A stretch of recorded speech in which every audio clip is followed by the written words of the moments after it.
आप सभी का हमारे प्रशस्त एकेडमी चैनल पर हार्दिक स्वागत है। आज हम प्रयोगवाद, नकेनवाद के कवियों और उनकी रचनाओं के बारे में अभ्यास करेंगे।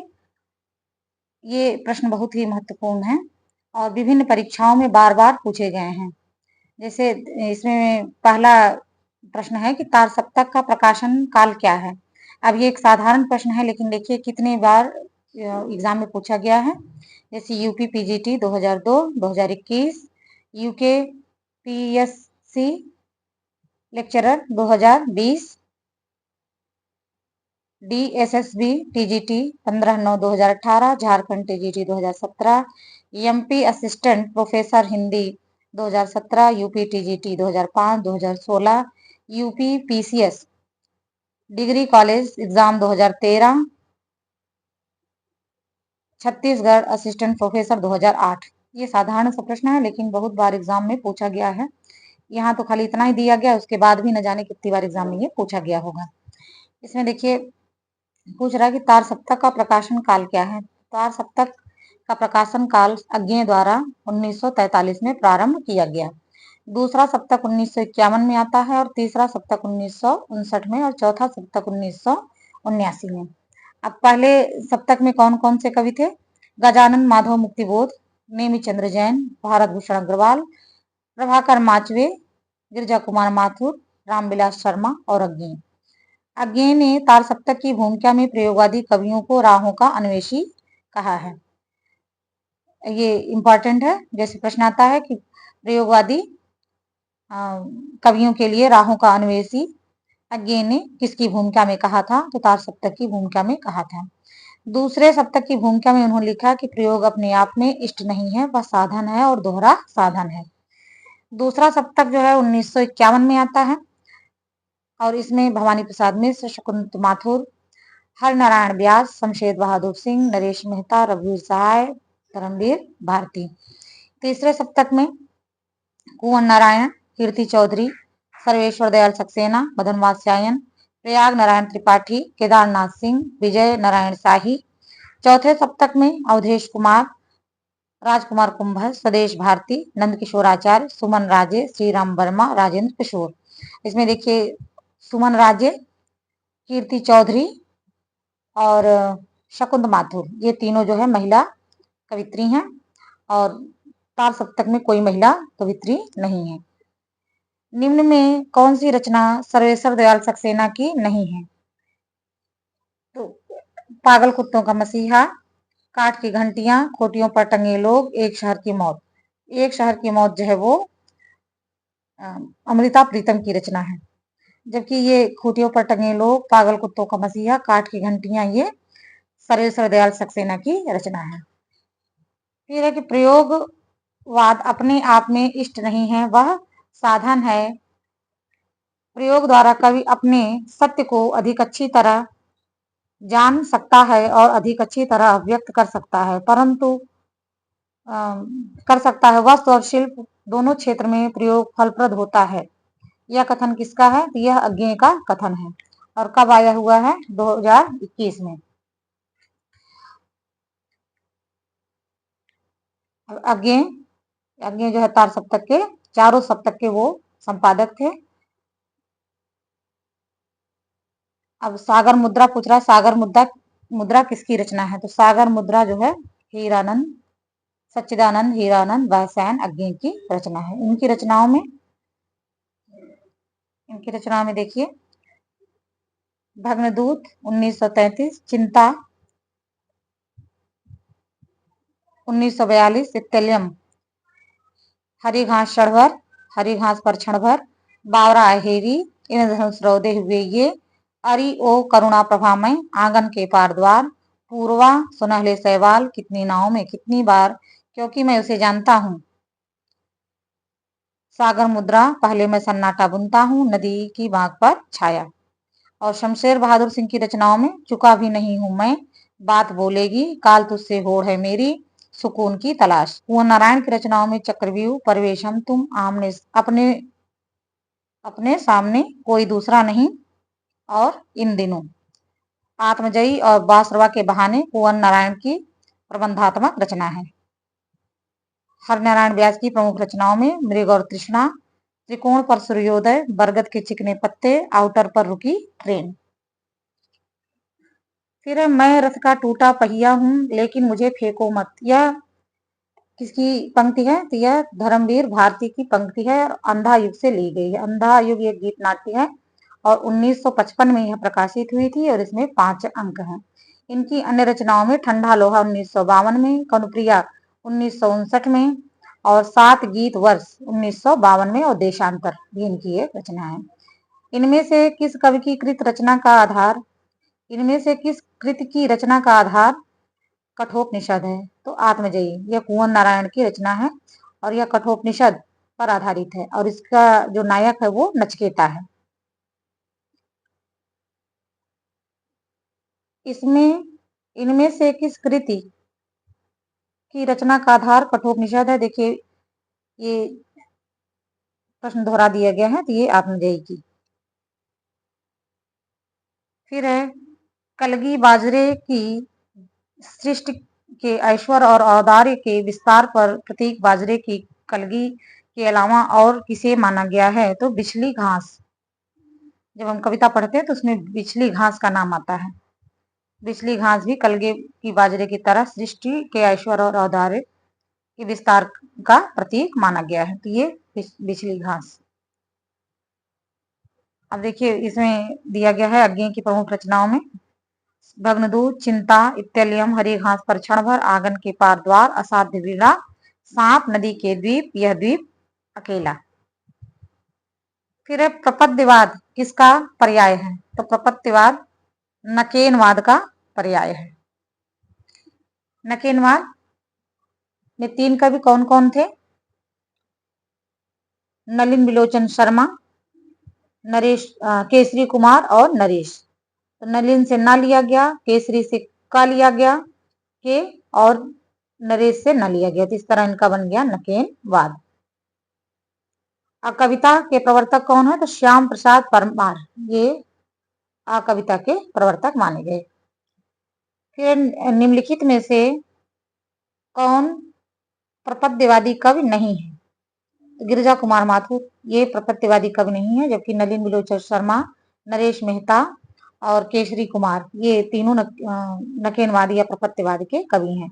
गिरिजा कुमार माथुर जो हैं वो तार सप्तक के कवि हैं। इनमें से कौन सा कवि नकेनवाद से जुड़ा है? तो केसरी कुमार। केदारनाथ सिंह, केदारनाथ अग्रवाल, नरेश मेहता ये तीनों नकेनवाद से नहीं जुड़े थे। केदारनाथ सिंह जो हैं वो तीसरे सप्तक के कवि हैं, नरेश मेहता दूसरे सप्तक के कवि हैं, जबकि केदारनाथ अग्रवाल प्रगतिवादी कवि हैं। फिर इसमें मिलान करने के लिए दिया है कि नरेंद्र शर्मा, नागार्जुन, केदारनाथ अग्रवाल, भवानी प्रसाद मिश्र। अब इनकी रचनाओं में फूल नहीं रंग बोलते हैं, बुनी हुई रस्सी, आत्मजयी, युगधारा और प्रवासी के गीत। तो नरेंद्र शर्मा की रचना जो है वो है प्रवासी के गीत। ए में 5 हो जाएगा, ए में 5 ऑप्शन सी सही होगा। फिर नागार्जुन की जो कविता है युगधारा है, केदारनाथ अग्रवाल फूल नहीं रंग बोलते हैं और भवानी प्रसाद मिश्र की रचना है बुनी हुई रस्सी। फिर मिलान करने के लिए दिया है, एक तरफ कविता है दूसरी तरफ जो है कवि है। नदी की बांक भर छाया, आज नदी बिल्कुल उदास थी, ठंडा लोहर कुआनो नदी। नदी की बांक पर छाया यह अज्ञेय की रचना है। पहले में दूसरा, तो पहले में दूसरा कहाँ है? 2 में दिया है। फिर दूसरा ऑप्शन देखिए, आज नदी बिल्कुल उदास थी, केदारनाथ अग्रवाल, बी में 3, बी में 3। फिर ठंडा लोहा धर्मवीर भारती और कुआनो नदी सर्वेश्वर दयाल सक्सेना। जिस तरह हम बोलते हैं उस तरह तू लिख और उसके बाद भी हमसे बड़ा दिख। यह किसकी पंक्ति है? ये भवानी प्रसाद मिश्र की पंक्ति है। इनकी रचनाओं में गीत फरोश, चकित है दुख, गांधी पंचशती, बुनी हुई रस्सी, खुशबू के शिलालेख, परिवर्तन जिए, त्रिकाल संध्या। और इन्हें जो है भवानी प्रसाद मिश्र को सहजता का कवि कहा गया है। प्रयोगवाद हिंदी में बैठे ठाले का धंधा बनकर आया था। प्रयोक्ताओं के पास न तो काव्य संबंधी कोई कौशल था और न किसी प्रकार की कथनीय वस्तु थी। यह कथन किसका है? तो यह कथन है नंदुलारे वाजपेयी का। इसमें पूरा कथन दिया गया है, लेकिन एग्जाम में जैसे आता है कि प्रयोगवाद को बैठे ठाले का धंधा किसने कहा था? तो नंद दुलारे वाजपेयी ने कहा था। डॉक्टर नगेंद्र ने प्रयोगवाद को शैलीगत विद्रोह कहा, जबकि रामविलास शर्मा ने प्रयोगवादी कविता में युग से उत्पन्न अनास्था, शंका, घुटन, कुंठा, भग्नाशा में से एक पथ के अन्वेषण की व्याकुल भावना दिखाई पड़ती है। ये कवि एक नए मार्ग का अनुसंधान करने के लिए व्याकुल हैं। यह पंक्ति जो है रामविलास शर्मा की है। फिर है कि शुद्ध कला के पारखी कहते हम उस पार की। तो रामविलास शर्मा को हम आलोचना के लिए जानते हैं, लेकिन इसमें देखिए इनकी कविता दी हुई है कि शुद्ध कला के पार की कहते हम उस पार की। टीजीटी 2021 में पूछा गया प्रश्न है। और यह पंक्ति जो है सत्यम शिवम सुंदरम इनकी जो रचना है उसमें संकलित है, और यह तार सप्तक में संकलित है। सत्यम शिवम सुंदरम इनकी जो रचना है वो तार सप्तक में संकलित है। और यह जो तार सप्तक जो है कब प्रकाशित हुआ था? 1943 ईस्वी में। इसमें पूछ रहा है असंगत है। तो हे मेरी तुम केदारनाथ अग्रवाल सही है। फूल नाम है एक, ये त्रिलोचन की रचना। नीली रेखा तक भवानी प्रसाद मिश्र। लोग भूल गए हैं, ये शमशेर बहादुर सिंह की रचना नहीं है, यह रचना है रघुवीर सहाय की। फिर है निम्नलिखित काव्य ग्रंथों का सही अनुक्रम है। उदिता, चिंता, चांद का मुंह टेढ़ा है, संसद से सड़क तक। तो चिंता जो है ये सबसे पहले आई, फिर उसके बाद चांद का मुंह टेढ़ा है, फिर संसद से सड़क तक, और उसके बाद उदिता। उदिता जो है शमशेर बहादुर सिंह की रचना है। यह 1980 में आई थी। देखिए यहाँ दिया हुआ है। चिंता अज्ञे की रचना 1924 में। ये इसका प्रकाशन और थोड़ा सा गड़बड़ लग रहा है। फिर चांद का मुंह टेढ़ा है, यह 1964 में। संसद से सड़क तक 1972 में, और उदिता 1980 में। इधर यह कविता मेरा पिंड नहीं छोड़ रही थी। अगर वह कविता भावावेश पूर्ण होती तो एक बार उसकी आवेशात्मक अभिव्यक्त हो जाने पर मेरी छुट्टी हो जाती। यह उदाहरण निम्नलिखित में से किससे लिया गया है? ऑप्शन देखिए, डबरे पर सूरज, तीसरा क्षण, हाशिए पर कुछ नोट्स, एक लंबी कविता का अंत। तो यह एक लंबी कविता का अंत से लिया गया है, और इस कविता के लेखक कौन है? गजानन माधव मुक्तिबोध है। इनकी अन्य रचनाओं में अंधेरे में, ब्रह्म राक्षस, अंतःकरण का आयतन, भूल गलती। अंधेरे में का पहला प्रकाशन कल्पना में 1964 में आशंका के द्वीप नाम से प्रकाशित हुआ था। असाध वीणा गे की किस कविता संग्रह में है? तो आंगन के पार द्वार में है। यह 1961 में प्रकाशित हुई थी। और असाध्य वीणा का नायक कौन है? प्रियंवद है। और इसका एक नायक जो है वो एक पात्र जो है वो केश कम्बली है।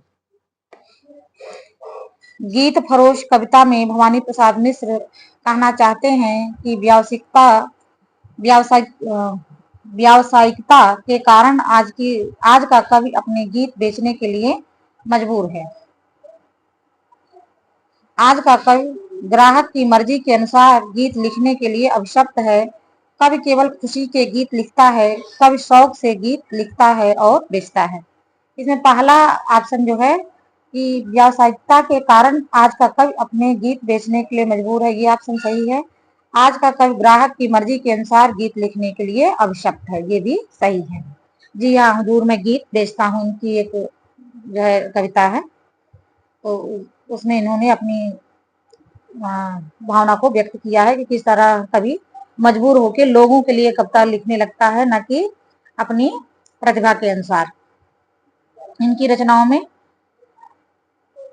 परिवर्तन जिए, चकित है दुख,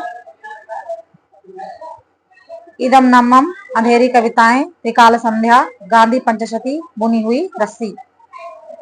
फिर बाघ नामक कविता किसने लिखी है? तो बाघ नामक कविता केदारनाथ सिंह ने लिखी है। इनकी अन्य रचनाओं में अभी बिल्कुल अभी, जमीन पक रही है, यहाँ से देखो, अकाल में सारस। और केदारनाथ सिंह जो है वो तीसरे सप्तक के कवि हैं। फिर चकमक की चिंगारियां, ये किसकी रचना है? तो चकमक की चिंगारियां गजानन माधव मुक्ति बोध की रचना है, कविता है, और ये चांद का मुंह टेढ़ा में संकलित है। इनकी अन्य रचनाओं में चांद का मुंह टेढ़ा है, भूरी भूरी खाक धूल, अंधेरे में ब्रह्म राक्षस, अंतःकरण का आयतन और भूल गलती।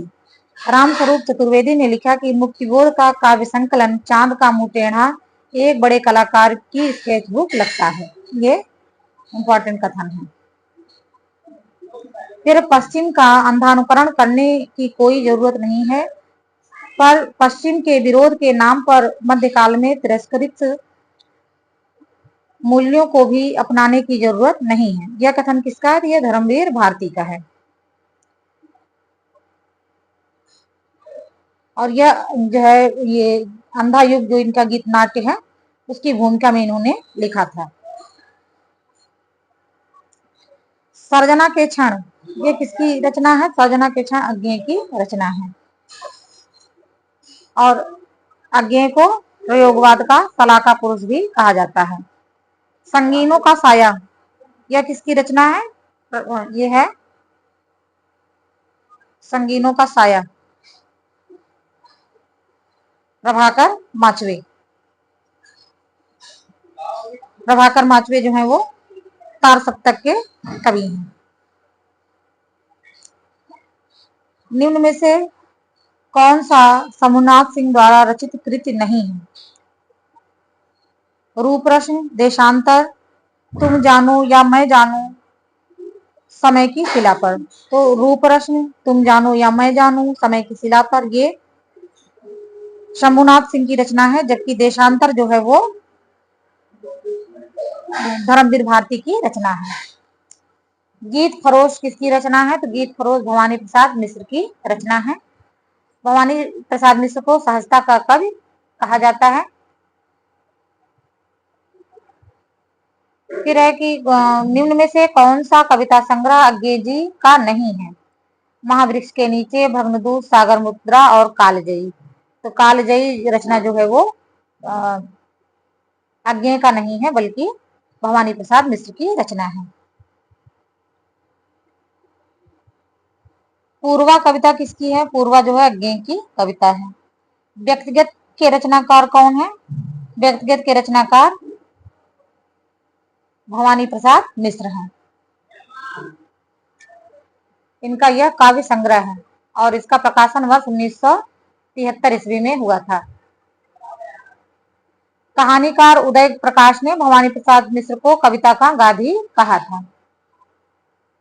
अब देखिए, कमल के फूल, सतपुड़ा के जंगल, टूटने का सुख, गीत फरोश इनकी चर्चित कविताएं हैं।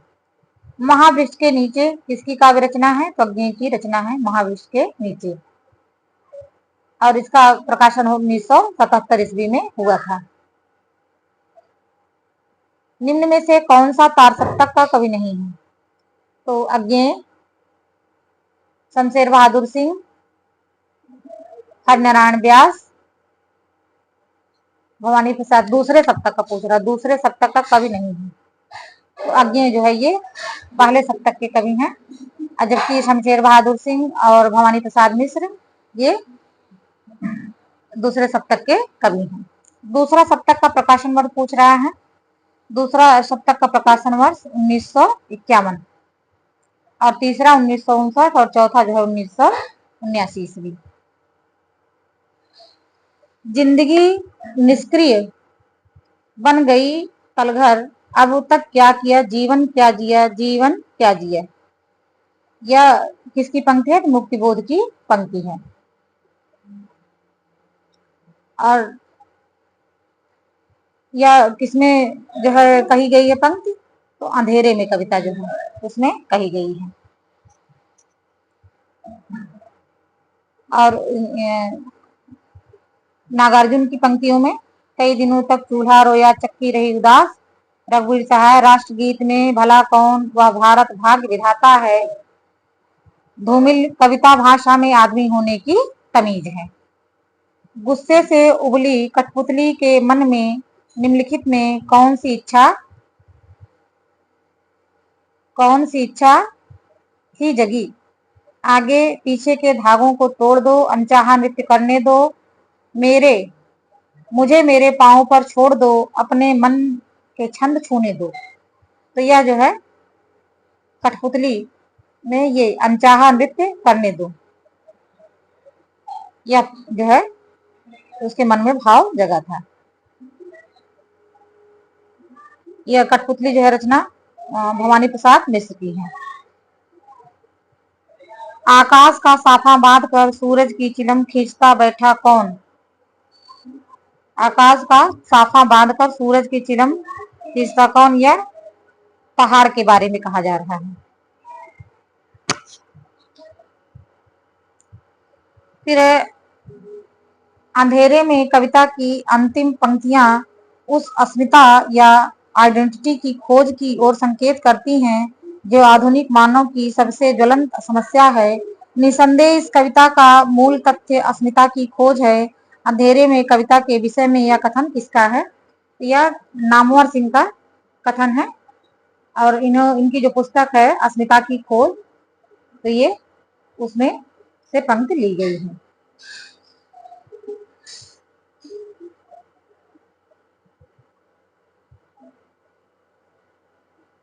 रामविलास शर्मा ने अंधेरे में कविता को अंतःस्थल का विप्लव कहा है और विश्वनाथ त्रिपाठी ने कहा कि वह काव्य नायक संघर्षरत है, इसलिए उसकी पीठ पर नहीं वक्ष पर घाव है।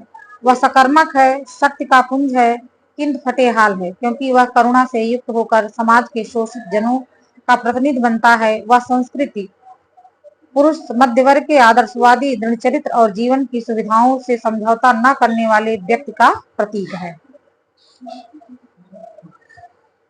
और गजानन माधव मुक्तिबोध को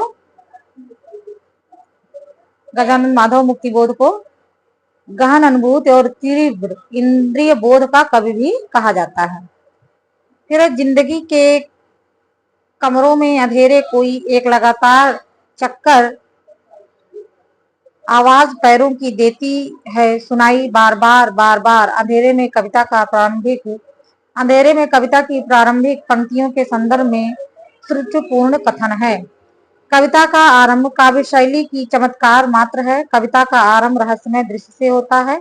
नाटकीय आरंभ है वह रहस्यमय व्यक्ति अब तक न पाई गई रचनाकार की अभिव्यक्ति है। तो इसमें जो पहली पंक्ति है कि कविता का आरंभ काव्य शैली का चमत्कार मात्र है, ये गलत है।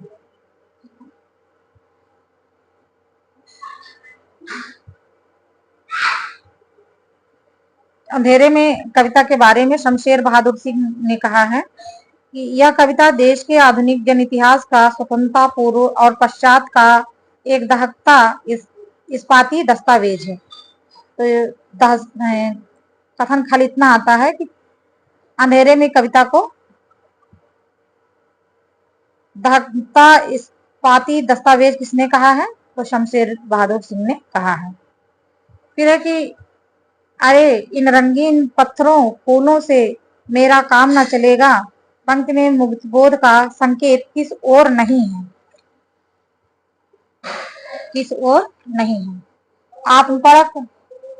आत्मपरक जड़ीभूत सौंदर्याभिरुचि का तिरस्कार, मस्तिष्क शिराओं में तनाव पैदा करने का आग्रह, कविता के कमजोर ज्ञानात्मक आधार का स्वीकार, अव्यक्त के खतरे उठाने का संकल्प। इसमें जो ऑप्शन सी है कि कविता के कमजोर ज्ञानात्मक आधार का स्वीकार, ये मुक्तिबोध को स्वीकार नहीं था। फिर निम्न में से कौन सा कवि तीसरे सप्तक का कवि है, कवि नहीं है। तो तीसरे सप्तक में धर्मवीर भारती ये दूसरे सप्तक के कवि हैं, जबकि सर्वेश्वर दयाल सक्सेना, विजय देव नारायण शाही, कीर्ति चौधरी, प्रयाग नारायण त्रिपाठी, केदारनाथ सिंह और कुंवर नारायण, मदन वात्स्यायन, ये जो कवि हैं ये तीसरे सप्तक के कवि हैं। अंधेरे में नामक प्रसिद्ध कविता के रचयिता कौन है, तो ये मुक्तिबोध है। बार बार देखिए, मुक्तिबोध की जो रचना है उसमें अंधेरे में कविता बहुत ही महत्वपूर्ण है, और जब भी पूछा जाता है तो या तो उसमें उसका कथन, या तो उसकी रचना, या तो प्रकाशन वर्ष, या उसके बारे में किसने क्या कहा था उसका कथन आता है। मुक्तिबोध ने अंधेरे में कविता की रचना फैंटेसी शैली में की है। देखिए लिखा है कि मुक्तिबोध ने अंधेरे में कविता की रचना फैंटेसी शैली में की है। मुक्तिबोध की चर्चित कविताएं अंधेरे में, ब्रह्म राक्षस, अंतःकरण का आयतन और भूल गलती है। तार सप्तक के संपादक कौन है? देखिए तार सप्तक के संपादक ये अज्ञेय, और कब हुआ? 1943 ईस्वी में। सर्वेश्वर दयाल सक्सेना किस सप्तक के कवि हैं? तो सर्वेश्वर दयाल सक्सेना तीसरे सप्तक के कवि हैं। ऑप्शन बी सही होगा। माझी के पुल से कितनी दूर है माझी का पुल? कौन बड़ा है वह जो नदी पर खड़ा है? माझी का पुल या जो टंगा है लोगों के अंदर, लोगों के अंदर। यह पंक्तियां किसकी हैं? तो यह केदारनाथ सिंह की हैं। इनकी पंक्तियों में जोड़ने वाले बिंब ज्यादा हैं, जैसे पुल, सड़क, ये सब बिंब इन्होंने लिया हुआ है। निम्नलिखित में कौन तार सप्तक का कवि है? तार सप्तक का कवि अज्ञेय। धर्मवीर भारती, नरेश मेहता और शमशेर बहादुर सिंह ये दूसरे सप्तक के कवि हैं। इनमें से कौन सा नाम सही है? पहला सप्तक, तार सप्तक, दूसरा सप्तक, तीसरा सप्तक। तो इसमें जो है तार सप्तक ये नाम सही है। पहला सप्तक, दूसरा सप्तक, तीसरा सप्तक नाम सही नहीं है। धर्मवीर भारती के संदर्भ में क्या सही नहीं है? वे व्यक्ति स्वातंत्र के विरोधी कवि हैं, वे व्यक्ति स्वातंत्र के पक्षधर कवि हैं, वे कैशोर भाविकता के लेखक हैं, वे मिथकीय संदर्भों पर आधारित कविता लिखने वाले कवि हैं। इसमें ऑप्शन ए जो है ये गलत है। वे व्यक्ति स्वातंत्र विरोधी नहीं बल्कि समर्थक या पक्षधर कवि हैं। इनमें से कौन सा सुमेलित नहीं है? मुक्ति मार्ग भारत भूषण अग्रवाल सही है। पिघलते पत्थर रांगे राघव सही है। अजय खंडहर ये ऑप्शन गलत है, निराला नहीं है, ये रांगे राघव की कविता है। प्रलय सृजन ये शिवमंगल सिंह सुमन की रचना है। जमीन पक रही है किसकी रचना है? केदारनाथ सिंह की। और केदारनाथ सिंह की अन्य रचनाओं में अभी, बिल्कुल अभी, यहाँ से देखो, अकाल में सारस, उत्तर कबीर और अन्य कविताएं। बाघ इनकी एक लंबी कविता है, और टालस्टाय और साइकिल भी इनकी एक कविता है। और सर्वेश्वर दयाल सक्सेना की कविताओं में काठ की घंटियां, बांस का पुल, एक सूखी नाव, गर्म हवाएं, कुआनो नदी, जंगल का दर्द, खूंटियों पर टंगे लोग, और सुदामा पांडे धूमिल की रचनाओं में संसद से सड़क तक, कल सुनना मुझे, कल सुनना मुझे, कल सुनना मुझे के लिए उन्हें साहित्य अकादमी पुरस्कार मिला था। रघुवीर सहाय की रचनाओं में सीढ़ियों पर धूप में, आत्महत्या के विरुद्ध, हंसो हंसो जल्दी हंसो, लोग भूल गए हैं कुछ पते और चिट्ठियां। इनमें से एक काव्य संग्रह अज्ञेय का नहीं है। आंगन के पार द्वार, धरती, ऐसा कोई घर आपने देखा है, सदा नीरा। तो ये धरती जो है इनकी रचना नहीं है, बल्कि यह त्रिलोचन की कृति है। त्रिलोचन जो है प्रगतवादी कवि हैं। और त्रिलोचन की रचनाओं में चैती, उस जनपद का कवि हूँ, अमोला ये महत्वपूर्ण रचना है, उस जनपद का कवि हूँ। इनमें से कौन सी कृति अज्ञेय की है? तो हरी घास पर क्षण भर ये अज्ञेय की कृति है। संसद से सड़क तक धूमिल की रचना है। मछली घर यह विजय देव नारायण शाही की रचना है। साये में धूप ये दुष्यंत कुमार की रचना है। संशय की रात, संशय की एक रात किसकी रचना है? नरेश मेहता की। नरेश मेहता दूसरे सप्तक के कवि हैं। अरण्या के लिए नरेश मेहता को 1988 ईस्वी में साहित्य अकादमी सम्मान प्राप्त हुआ था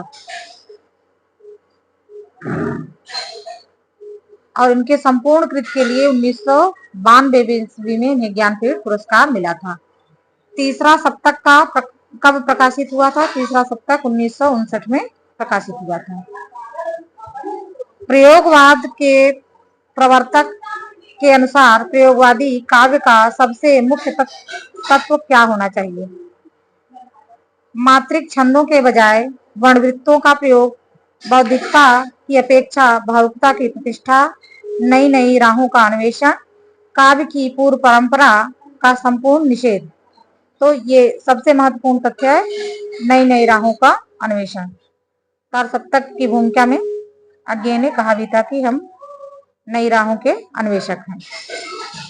इस प्रकार से यहाँ तक हम प्रयोगवादी कवियों और उनकी रचनाओं का अभ्यास किए हैं। शेष अगले प्रैक्टिस सेट में। धन्यवाद।